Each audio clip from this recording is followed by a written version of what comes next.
Welcome back to the Citizen channel. You're all staying safe and well. Just back from Nottingham. That was a bit depressing, wasn't it? The player rating show with Simon Bajkowski of the Manchester Evening News. I'll throw some Sofascore stats at you as well, for not all of them, just odd ones for odd players.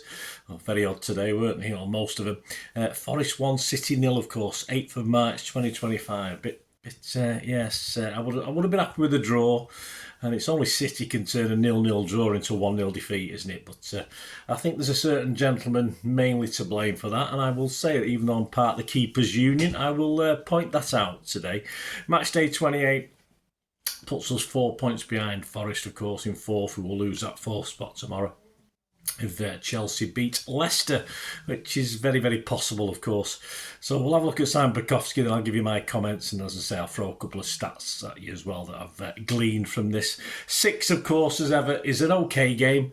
It was probably most of them. We got 6s. It would have lasted to 0-0, but it didn't, did it? Right, let's kick off with the guy at the back, Edison. Read the game so well, said Simon, for so long, and made a terrific save in the second half, but then let one in at his near post. Yeah, it doesn't really matter. It doesn't really matter any smart saves he makes. I've not looked back at it. I don't know how good it was. But with a few minutes left, that was just a pathetic effort to save that shot from Hudson-Odoi. It was awful, awful goalkeeping. Unforgivable, really, for me. Simon gave him a 5. I rated Edison a 4, as I say. It doesn't matter what you save if you're going to lose points, 3 points for City by just poor keeping. A guy of his experience, a professional. I wouldn't have expected that from a Sunday League keeper, the way he covered that post. And he looked as though he was scared to get across from it. I just watched a couple of the highlights coming back from the game on my phone, and he just looks as though he frightened of it in the post, and that's not Edison. So I don't think his mind's on the thing. I think these rumours are probably correct that he won't be staying with us. So 5 from Simon, a 4 from me. Nunes gave away a few needless corners, said Simon, battled on through injury but was booked before being replaced. Yeah, battled on, he did. I mean, he goes down far too easy, Nunes. He won 1 ground duel out of 6. Yes, he lost possession 8 times. Not great. He's not a repeat. I repeat, he is not a right back. Further up the field, anything he did good was cancelled out by stuff that was poor or average. So I didn't think he played particularly well, Nunes. Simon's given him a 5. I give him a 5 as well. Kusanov covered the space behind Nunes well, said Simon, gave Wood as good as he got and made some important blocks. And he got a 7 from Simon. He made 5 clearances, he blocked a couple of shots, 2 interceptions. He did lose possession 8 times, but he's a defender, don't forget. That's probably feasible when you're being taken on. But for me, his stock continues to rise. I thought overall, I think that's 7 from Simon. I'm going to echo that. I think it was definitely a 7 out of 10 performance again. And Diaz, his partner at the back, Simon said he led from the back, working well with Kusanov and not being afraid to step forward on the ball as City looked for an opening. Yeah, I didn't think much of his shot that he had. Was that in the second half, I think? Yeah, whenever. Simon's given him a 7. He made 3 clearances. He won both his ground duels. He had 2 ground duels. He completed 94 out of 96 passes. All right, probably sideways, but it's not bad, is it? I just thought he had a solid game alongside Kusanov. This could be a very good partnership going forward, of course. Probably all we'll have for the next few games anyway. Simon gave him a 7, as I said. I give him a 6.5. Diaz, not quite as high as Kusanov. Guardiol, Simon said Forest looked to get him behind him and sometimes did, including the all-important goal at the end. It's a repeat, isn't it? It's rinse and repeat with City. Defensively, we leave those wingers far too much room on the left and the right. Lewis was guilty. Fortunately, when he got caught, we didn't end up letting a goal in, but it's just what we do. Guardiol gets dragged across far too easy, and with minutes left, we should be at least the compacts at the back and thinking about, well, we're going to keep a clean sheet even if we can't score a goal. It's just not good enough, really. He made 4 clearances. He won all 3 of his ground duels. He lost possession 11 times and made a couple of key passes. So, yeah, it was all right going forward. But, as I say, defensively, that's the role he's asked to play. And it just wasn't, we should have a line of 4 in the last few minutes of a game where, we don't want to concede a goal. I'm not happy with how we play. Probably not Guardiol's fault. It's Pep's fault, of course, for how he plays the team in those last few moments of a game. Simon gave him a 5. I've been a bit kind. I've given him a 5.5. So he was exposed for Forest winner, though it should never have gone in, really. I'm not going to blame him because, really, the keeper should have saved it. It's as simple as that. It would have been. So I'm not going to blame him for that, to be honest with you. He's you know, I'd like to see it, but he's pushing up that probably Pep's asked him to push up. So, but that's a tactical thing rather than Gvardiol's fault, I think. Nico Gonzalez tidied up plenty at the back, said Simon, went close with one effort, but picked up a yellow card and looked like he was hooked before he got another. Yeah, it's a bit of a clumsy tackle, that wasn't it? It was the other side to us, but looked a bit dodgy. He just won 1 of 5 ground duels. He did win both his air duels. He made a couple of clearances. He had one shot off target and hit the post as well, didn't he? I wasn't overly impressed with Nico today. Some people were going and saying he had a good game. I didn't think he did. I think his shooting needs work, obviously, and he seems to sort of give up more than he won for me. So Simon's given him a 6. I'd give Nico a 5.5 today. I wasn't overly impressed. Those stats, not great, are they? I don't think. Bernardo, Simon said he's still running, albeit now it looks as he could use a rest. City's attacks broke down at his feet too many times. He won 6 of his 8 ground duels, 4 tackles. He won. He was dribbled past twice. He lost possession 9 times. So, I mean, he was getting stuck in, and that's what we get. I thought until he got stuck out on the wing again, that's when I noticed him more. I remember when he used to create and score goals, don't you? And he doesn't seem to be able to do that, or have the ability to do it, or be given the ability to do it by Pep's tactics. Simon's given him a 5. Again, with Bernardo, I'll give him a 5.5, but he's certainly not getting a 6. Foden played centrally behind Haaland, said Simon, and showed a few flashes, but couldn't stamp his mark on the game. He certainly couldn't. 34 touches, is that alright for a midfielder? Not too sure. 3 key passes up, so that wasn't too bad. He lost possession 6 times, which isn't a disaster in his area. But I do expect more. I think we thought he was coming back, and he's gone back off again, hasn't he? He's gone back off the boil again. He's something, you know, as though his mind's not quite on it, but not. He wasn't alone today, was he? So say a couple of months ago, I thought, oh great, he's coming back to form, and now he's just gone off it again. And what do you do? Rest him? Hope he plays through it. Play him. Simon's given a 6. Again, I'd give Foden a 5.5. Simon said lots of bright play, was excellent in recovering the ball, although the final ball could have been better. It certainly could. I think he saw less of the ball, than his wing partner. His stats weren't anything to shout out about, so I've not even made a note of any of them. He did okay coming back defensively, but not so much when it matters in that final third. Again, I've always said with Pep, when he played 2 wingers, it's the law of diminishing wingers, because one of them always has a poorish game anyway, and I think Savi's turn again today. Not that Doku had it much better, but of the two, of course, Doku saw more of the ball again, and Savi was a bit denied of it. And when they swap wings in the second half, it just doesn't work. So I'm going to give him a 6. Again, I've been a bit meaner. I've gone 5.5 for Savi. Doku, Simon said, had a good battle with Aina in the first half, was more subdued on the right flank after the break, and didn't track Hudson-Odoi for the goal. No, bloody hell. If Gvardiol isn't going to track him, how the bloody hell's Doku going to track him? I don't know. 1 key pass, he completed 6 of 9 dribbles. He won 10 of 19 ground duels. He was tackled 3 times, but he lost possession 22 times, Doku. He was lively. None of the crosses found a blue shirt, and certainly not Haaland.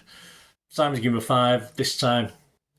I'm going to agree. A lot of huff and puff, but not too much at the end of it for me. Haaland, Simon said, had an early chance deflected wide and couldn't see much else despite dropping deeper in search of it. 17 touches. He made 1 key pass. 17 touches. It's normal, isn't it, for Haaland when he's having an off day? Ground duels 1 of 1. Aerial duels 1, 2 of 4. Shots off target, just 2. I just thought he was generally poor today. I thought his hold-up play wasn't great. He didn't see a lot of the ball, obviously, not his fault. But when he did see the ball, I just thought he missed opportunities, and the shots were poor. I think he should have done better. Simple as that. Simon's given him a 6. I'm sorry, I think Haaland gets a 5 today. He certainly should have done better at least one of those chances. I just give him a 5. He wasn't even that great holding the ball up and doing various. I think last season when we beat them 2-0, I think he was sort of. Edison was finding him a lot. I think he was holding the ball up pretty well last year, but certainly we didn't get that this year. Substitutes: Lewis for Nunes on 61 minutes. Settled after some early confusion, said Simon when he came on. Five. Give him a 5, Lewis. I think that's a bit mean, actually. He won 3 out of 4 ground duels. Possession he lost 3 times. Okay.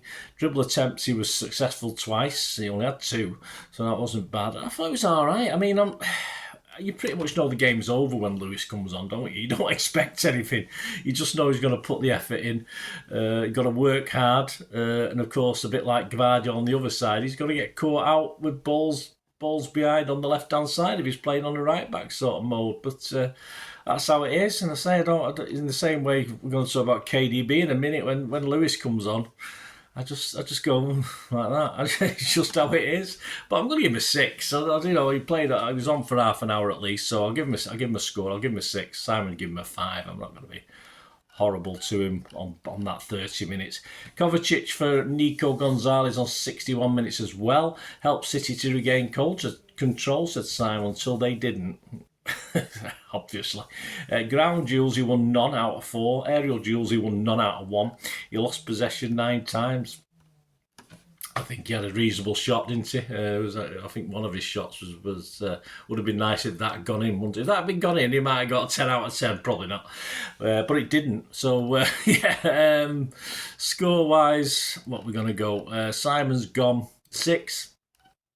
Again, I'm not going to have a downer on Kovacic. He did okay. I'll give him a 6 as well. There's another one who doesn't get the old blood pumping when he comes on. But there you go. De Bruyne for Foden on 69 minutes. I won't rate him because he wasn't on long enough. Missed a decent chance at Simon. I give him a 6 out of 10. I think that's pretty kind. He had 23 touches. His accurate passing, he made 17 out of 18 accurate passes, so 94% was very good, but no key passes. I just don't believe anymore. I don't believe when he comes on the pitch anymore. Is that just me, or do you feel the same? I just don't believe anything. I just don't feel, wow, or anything's going to happen. Horrible, isn't it? But that's how it is. Marmouche for Xavi on 69 minutes as well. Couldn't get on the ball, said Simon. He's given a 6 anyway, so it's not on long enough for me to rate. He got 19 touches of the ball, no key passes, no accurate crosses from 2 he made. Ground duels he won 2 or 3. Aerial duels he didn't win any out of 2. He lost possession 5 times. Yeah, for me, it was in my starting lineup. Pep didn't decide to play him from the start. I just thought it was quite ineffective coming on. I wouldn't say I was going like that when he came on, like a couple of the others, but he didn't really get a chance to get into it. I don't think a very well-organised Nottingham Forest defence. Well, there you go, guys. Man of the match for Simon Bajkowski. Kusanov and Diaz both rated a 7, so they got his highest marks. I will give it Kusanov. He got my highest mark. Kusanov, well done. As I said, his stock continues to rise. Of course, join me, guys, for my story of the game as well. We'll have a bit more in-depth look at how we did and the action, what there was of it. I'm sure looking back at the timelines, it'll be a bit more going on than it seemed at the game. But as I said, that had 0-0. That had 0-0 written all over it, didn't it? And it should have been 0-0 basically until some pretty pathetic goalkeeping, unfortunately. And I'm gonna give him full blame for that. You can blame Gvardiol for we switched off, but that's just how we play. I thought Edison was horrible today. Done okay, done everything right. But that's when you need to, your brain needs to be in. Last 5 minutes of a game, that's where, and it's not as though he was starting to go to his right and then thought, oh shit, he's beaten to the left. It was just cowardly, I thought, because I just thought he hesitated. I'm going to watch it back a bit more, but based on the first watch coming back, I just thought he was aware of the post being there, and I'm sure he didn't think the ball was going to go wide. I just thought he was a bit scared of it in the post, and that's not Edison. That isn't the Edison that we used to have. He wouldn't be scared of anything like that. He's just, he's gone out to players and got booted in the neck and stitches and stuff. He's not a scared guy. He's automatic, so he should have saved that. But as I say, I think his mind's elsewhere at the moment. Let me know what you think, guys, anyway. Your thoughts, and let me know your ratings, your man of the match, etc. Of course, there will be another Pepsi 11 out for the Brighton game, which is next week. But there's plenty of other City vlogs coming out as well, guys. So keep your eyes peeled. I've got the new another Tony Buck one coming out, and The Champions League one, I've got to finish that off. I've done part 1 of it. I've got to do part 2 yet. So lots of different things on the channel. Thanks for your support. Please leave us your comments. And if you do like what I try and do, I want to help support the channel. Lots of new members at the moment, new subscribers. So if you do want to help support me, all I ever ask is you keep watching and listening. I hope you enjoyed the feature, and yeah, if you can support me through the subscription, if you can subscribe, guys, that'd be wonderful if you've not already done so. We do actually have memberships at the moment, just 99p a month, so you get access to all my city stuff, including all the history vlogs, dozens and dozens not been published yet that you get immediate access to, and every time I do a edit and do a vlog, you get immediate access to it as well. So you can have a copy of scripts as well if you want any hard copy of the sort of things I do on matches and teams and managers and players, etc, etc. So if you can join the membership, that'd be wonderful. We do fine. And yeah, if you want to support the channel just by watching the ads, that helps. Watch the ads, let them play through while you just have to check your phone or something, let it play out.